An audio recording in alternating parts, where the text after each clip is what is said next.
celebrating the power of possibility. I'm Mike Hammond, and I believe anything is possible.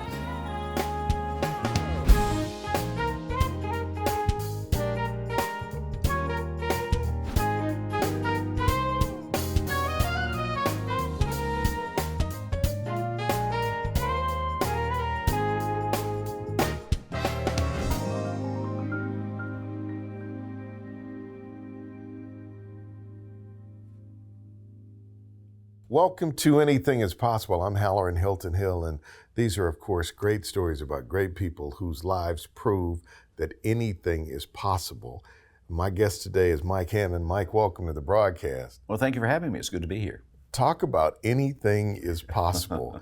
In full disclosure, we have known each other for a long time, and in fact, I owe a chunk of my career to this man who saw possibility in me, and so publicly I want to thank you for that. You've been a great friend.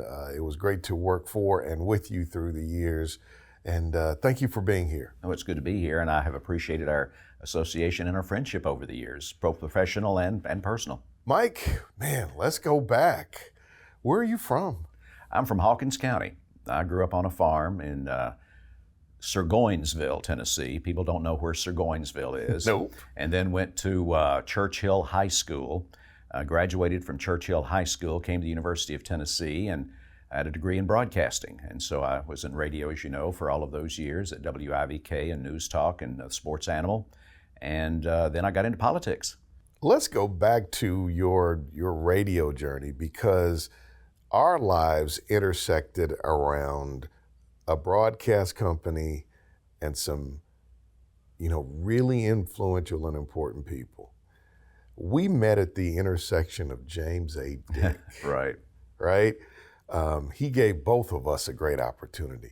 Talk about getting into your career in radio. My voice changed when I was in the 5th grade, and I was blessed with a voice. And so it was interesting because I'd be walking around the school with this deep voice, and the girls liked it. And so I got involved in speech contests, and I got involved in acting.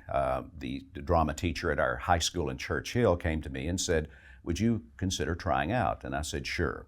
And so I played Phineas, I think it was Phineas T. Fogg, Around the World in 80 Days. And so the manager of the radio station happened to be in the audience when we were doing our play. After the play, she came up to me and said, "Would you ever consider being on the radio?" And of course, I worked on a farm. And I said, I hadn't really thought about it. And she said, "Well, I really like your voice. I think you'd sound good on the radio. Why don't you come and do an audition tape?"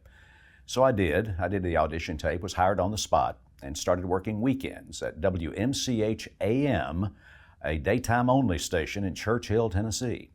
Found out that I loved it. That's what I wanted to do with my life. And so when I came to the University of Tennessee, I studied broadcasting and got a part-time job at the old WBIR AM. Doc Johnson was the morning show host there. Some of your viewers may remember Doc Johnson. And then I worked there for a few months and went over to WETE and started working there and mainly doing news. And from there, I needed a full-time job, and so there was an opening at WIVK. And so I interviewed with James Dick. And James Dick, as you know, he was one of those, he'd check you out. Oh, yes, he would. So we did the interview, and he wanted a list of references, and I gave him the list and all of this. And so he said, I'll call you. I never thought I'd get a phone call. Well, I did. And he said, "Mr. Hammond, I'd like to hire you." And I said, "Well, I'd like for you to hire me, Mr. Dick." So he hired me, and I was a student at the university. And that was how I got started at WIVK and was there almost 40 years. You moved up through management at WIVK. I guess we probably should pause and just talk about how significant WIVK is. But there was a point in the world of broadcasting, and this is right in the middle of the time that you're there, WIVK, based on market share, was, I guess, the #1 radio station in the United States of America.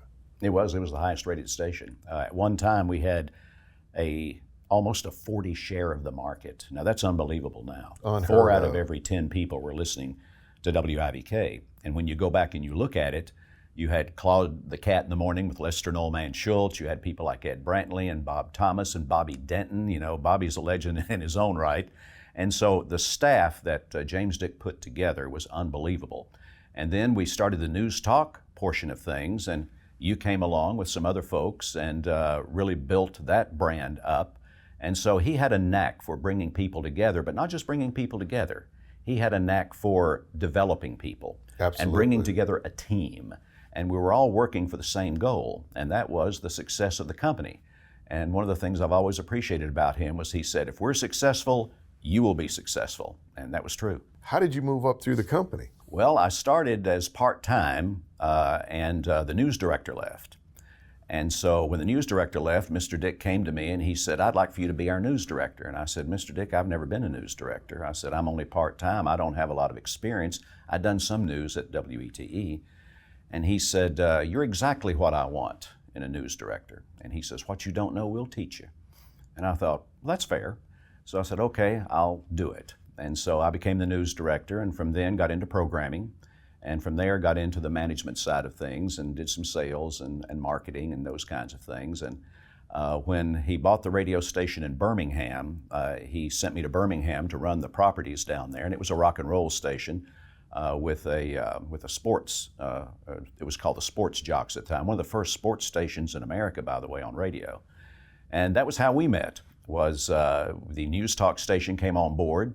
And Mr. Dick contacted me and said, would you want to come back to Knoxville? You know, Knoxville's your home, and we've got a news talk station, and with your news and background and everything, we think that you would be the perfect person to head this up. And so I was asking him, I said, well, who's on the staff? And he said, well, we got Halloran Hill. I'd never heard of Halloran Hill. And so anyway, I said, okay. I said, but here's what I'd like to do is I said, you know, if we want to grow this, we've really got to go with the best. And I had a friend of mine who worked in Los Angeles at KFI, Mark Thomas, who we met. So I called you, Hal, and I said, do you want to fly to Los Angeles? And we went to L.A. We did. We went to L.A., first time I'd ever met Hal. So here we are in L.A. and Los Angeles, and we meet Dr. Laura Schlesinger and some of the other talent that was there at KFI. But we learned about news talk. We learned how to be a successful station. And we came back and implemented a lot of that, and of course the rest is history. It worked. It did work.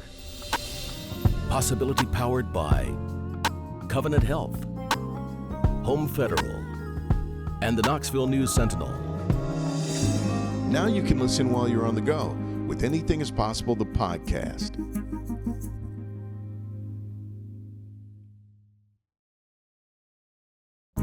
One of the things I thank you for is you were like, I trust you to do it.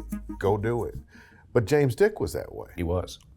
He would point you in a direction. I remember I was filling some little slot in the afternoon, and he said, Halloran, I want you to move to mornings or something. And he said, no, I'm good where I am. 9 to noon was going real. It was rocking. Mm-hmm. He said, wasn't a question.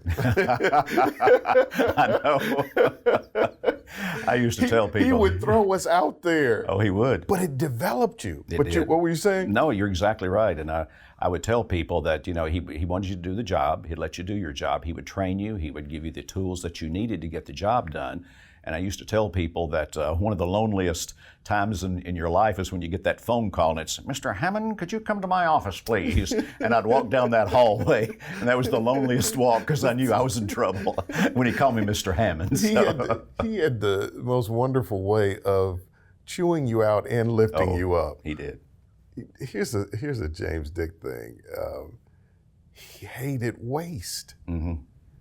If he saw copier paper being thrown away, I remember, you know, we'd print stuff out. Right. And he'd go get the paper out of the trash. He said, what are you doing? He said, the back half of this paper is perfectly fine to use. And he would make notepads out of the thrown away paper. Mm-hmm. I always remember that. So you were there 40 years. Yes. And you could have but you made a major shift into public life. And I've never had a chance to talk to you about that. I was contacted by then Mayor Ragsdale. Mike Arms, who was his chief of staff, he was a county commissioner, and there was a conflict of interest there. And so Mike Arms knew he needed to leave the county commission and serve full-time as the mayor's chief of staff. So they contacted me and they said, I lived in Farragut at the time, and they said, would you consider running for a county commission? I said, why would I want to do that? And they said, well, we need good people. You know, they give you the whole spiel. And so anyway, I got to thinking about it, and I thought, well, why not? I may as well give it a shot. I've always had an interest in public service and politics and that type of thing, and I thought, well, may as well go ahead and, you know, try it and see. So I ran and won. And so I served on county commission from the Farragut area for 6 years. I had a partial term of 2 years, then a full term. And then an opportunity came to run county-wide, because at that time, you remember Black Wednesday, and I was involved in all of that. And then we had the changeover from a 19-member commission to 11. And so I ran for an at-large seat and won the at-large seat. And so it was a very interesting time, because we went through a lot of turmoil in Knox County. You remember it well. And all of the things that were going on, and, you know, we were charged Black Wednesday, with, P-card right, scandal, all of it. We had trial. Trial. You know, we had to go to court for violating the Sunshine Law. And so it was a lot of turmoil, but one of the things I learned from that is government can operate and be efficient in the light of day. You don't have to be behind the scenes. You don't have to do things behind closed doors. Government works just fine when your business is done in public. And these are two different worlds, though. Mm-hmm. You were on this side over here in media and in management, and then you step over in the public world. Were you surprised that you won, and were you surprised that you liked it? Yeah, I was surprised I won, because I thought, well, why would people want to vote for me? And so, you know, I had competition, but I won, and I thought, well, people have put their confidence in me, so I need to do a good job. And so I set about, you know, learning the job. It takes a while, because when you're looking at the, you know, all of government, there's so much involved in it, and particularly when you're on commission, because, you know, you're involved in everything, all the way from the library to the health department to the budget, parks and rec, you name it, you're involved in it. And so I learned a lot very quickly. Education. The biggest issue we had when I came on board was whether or not to build a new Hardin Valley High School. I remember that. Because you had a lot of issues down in Farragut with overcrowding, and so should we build it? And it was a fight, because we had a 19-member commission, and there were people that said, oh, they don't need another school down in Farragut, we need one in this part of the county or that part of the county. But we were able to get it done, and Hardin Valley Academy opened, and it's been a very successful school since. Then you move even further into public life. What happened next? Well, there were issues in the Criminal Court Clerk's office, and it was very widely publicized. People were put in jail when they shouldn't have been put in jail, and there were just a lot of problems. And so I was approached by two judges, as a matter of fact, who said, would you consider running for Criminal Court Clerk? And I said, why would I want to do that? Once again. Exactly. And I said, I'm not a lawyer. And they said, that office doesn't need a lawyer.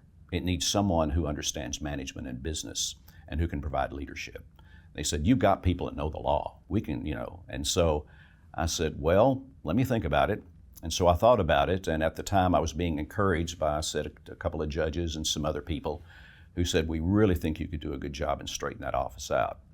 And so I thought, well, I'll give it a shot. And well, I won. And so here we are 10 years later. I've been the criminal court clerk, and I have found that I have really enjoyed the job. Really? And it's one of those things What where... did you have to do going in to right the ship? Well, I will tell you that the first day I came on board, the bank account had been emptied.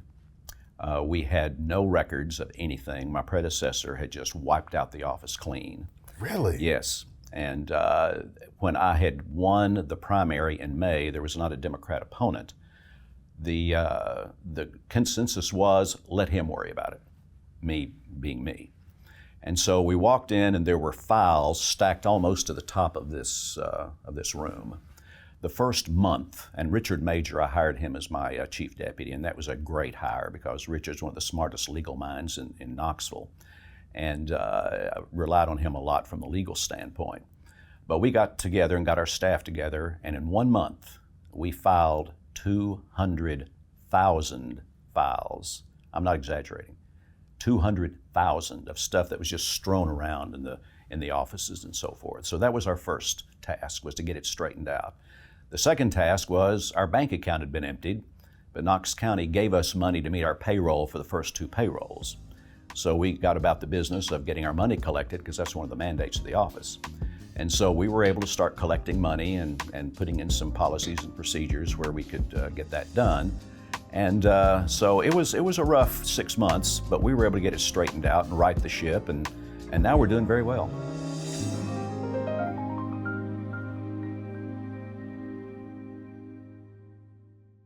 Now, take us with you with Anything is Possible, the podcast. Stream new episodes weekly wherever you get your podcasts. One of the things I remember from you as a manager and leader on our side of the business was, and James Dick was big about this, and I think it was one of the things that led to the success of WIVK, was you always wanted there to be systems. We had to have a way we did things. And oddly enough, back in the day when we were with Mr. Dick, we literally wore suits and ties on the radio. We did. Right? But there were always systems, and you always wanted things. When did you become that kind of a person? Did you grow up that way? Because you always wanted order and systems. I think it was growing up on the farm. You woke up in the morning and you milked cows and you fed the cows, and then you came back and you got ready for school. You went to school, and when you came back, it was all over again. You had to go back and do it. And in the summertime, of course, you always had chores and things to do, but everything was in order. You knew what you had to do today. You knew what you had to do the next day, and so I think that's pretty much where I really got this thing of order and systems. And if you're going to get things done, particularly on a farm, if you don't have some type of system, things aren't going to get done. And then when I got into the radio station and started learning, of course, Mr. Dick was another master at systems and getting things done. I learned a lot from him. What'd you learn from him? People mainly. He was a great, like you said, he could chew you out and build you up at the same time. Yeah. But I learned from him how to deal with people. You rarely saw him raise his voice. You rarely saw him yell. I never saw him yell and scream at anybody. I never did either. But yet he commanded respect. You respected that man just because of the way he carried himself and the way he talked with you. He treated you with respect. You wanted to treat him with respect. I think that's the biggest thing that I have learned is you treat people with respect, and you're up front with them, and you tell them the way it is, and you don't play games. You just say, hey, let's work on this. Let's make it better. You don't tear people down. You try to build them up. That's one of the things I remember about you and our relationship. First of all, you were just very forthright with me about everything. You were just like, Halloran, here's what it is. Here's what we need to work on. But I always felt like you had my back. Mm. Because let's just say when I first arrived on the scene, there were some people that were not too pleased. And we went through a lot of stuff. Mm-hmm. And the thing that I remembered about you and Bobby and Mr. Dick, no matter how tough the racial stuff got, you guys didn't back up. Mm-hmm.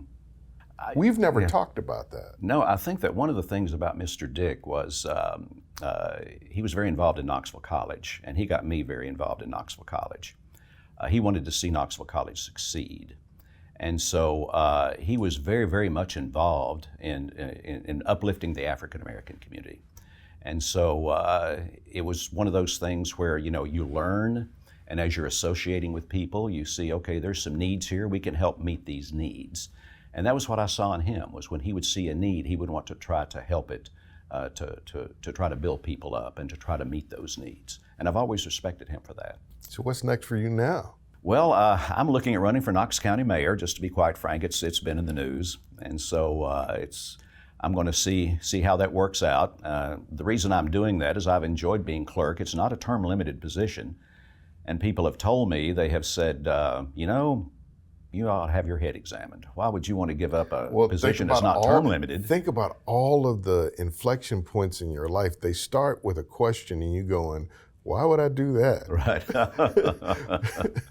But you're saying you're thinking about that. People are saying, man, you could ride this all the way out. I could, and enjoy, in my career doing that. And so I think it's one of those things where I see, having been in that building, city county building now for 10 years, I see things that I think can be improved. things that can get done. And that's what I want to do. Is I've always prided myself on being able to get things done. And so I just feel like there are things to do. I think Mayor Jacobs has done a really good job. And so this is not a slam on anybody. It's just that different people have different ideas of doing things. And I'll bring, should I be elected, I'll be bringing new ideas to the table. So you raised a family here. Yes. Did you think that you would, from Sir Gowensville, did you see the Mike Hammond that sits before me today as a possibility? No. If you had told me that I would be the criminal court clerk in Knox County, that I would be a politician, that I would be thinking about, making a run for mayor and moving in that direction, I would have said, no, you're crazy. Because I was a farm boy. And so when you're on the farm, I wanted to be a lawyer, which is kind of interesting. I had thought, well, maybe I could be a lawyer or I could do something. I knew I didn't want to stand in a tobacco field in August for the rest of my life or pick strawberries, which is one of the crops that we did. But I knew I wanted to do something else. And when I got into radio, I thought, this is my niche. I can do this. I enjoy it. I love it. And it has been my career. But I think part of that is public service. Radio is public service. You're on the air every day, and you're there to serve the community and listen to people and talk through issues and problems and concerns. And so I think we all have it in us to serve, and that's been me, is I've always wanted to serve, and this will be just another avenue of service. And this will be it for me, by the way. Should I win mayor, I have no aspirations to do anything else. This will be it, and then I'll just ride off into the sunset, and my lovely wife Dawn and I hopefully will be watching water somewhere. Well, I want to thank you for being a possibility person. You invested in me, and you helped me realize great possibility in my life. And, what would you do that for? Well, you do it so people like me could have an opportunity. Right. So thank you for being a person of possibility and a great person in my life. Mike Hammond, thanks for being on Anything Is Possible. Well, I appreciate the opportunity to be here. It's good to see you again. Yes, sir.